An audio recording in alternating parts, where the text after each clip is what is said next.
This is Luke Iorio, and here's this week's Meaningful Moment.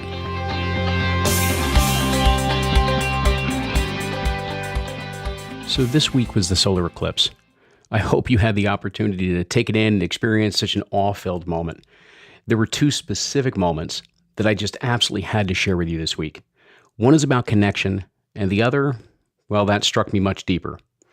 I went with my family to a local community college that has a planetarium. There were thousands of people, some just milling about, some looking through the large telescopes the planetarium had put out, and others just sitting on the lawn or in chairs and just taking it all in. So this first moment was about the people, about the connection that we all had. We were from different backgrounds and races and genders and sexuality and politics, and yet we were all here to experience this together. There was a lightness in the air, no pun intended. People were laughing and smiling and talking with one another. This is what happens when we focus on what makes us similar, on what brings us together instead of our otherness, of what makes us different. We were all there to experience these moments. We were all there with delight and wonder in our minds and hearts. We were all there at times looking in the same direction, fumbling with the same types of glasses, showing our kids and friends what to look for. We were lost in the present moment. I have to say that added a lot to my experience, and I think it added to my kids' curiosity for what was going on that had the attention of so many people together. I appreciate everyone that gathered that day, and not just where we were, but everyone that took the time to experience the eclipse wherever they were. It was a point in time where millions and millions of people were sharing an experience together. Even if you were alone, couldn't get away to join the crowds, you weren't really alone. You were still with the masses, connected to that experience. And now for the next moment. I'm not far out of New York City, just in northern New Jersey. And that means we weren't on the path of totality, the full eclipse, but about 70 to 72% of the sun would be eclipsed. And where we are, the moon passed on the bottom of the sun so that the visible portion of the sun was over the top of the moon at the moment of maximum blockage. So at first, I was taken in by just how little of the sun was showing at that moment and just how cool it was that the moon was literally blocking out the sun in this way. And that's when it hit me. I sunk into this moment of awe that I just won't forget. I realized that I, my family, this crowd of people were in direct alignment with the moon and the sun.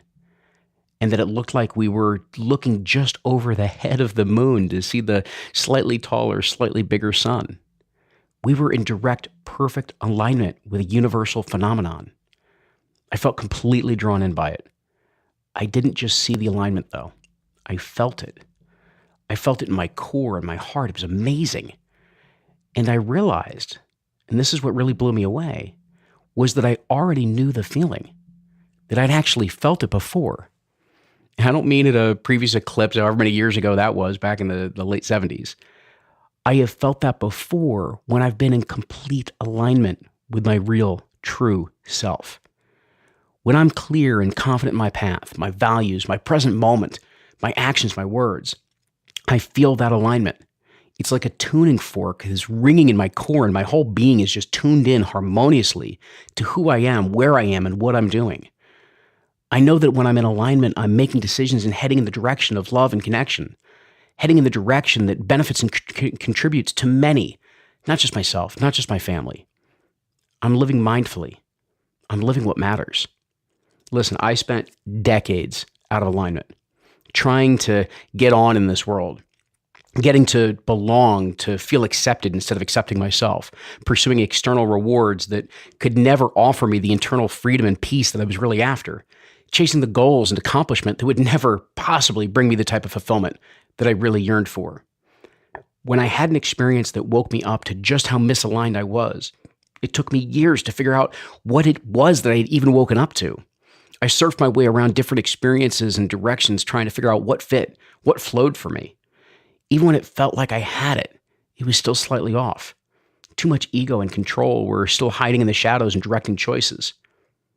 But when you experience stepping out of that for even a moment, when you don't just know what matters to you, but you live it, and you bring it into your everyday, when you start and end your day with what matters to you, you can't help but see it begin to permeate all aspects of your life and feel that congruence with who you really are and what you're meant to experience.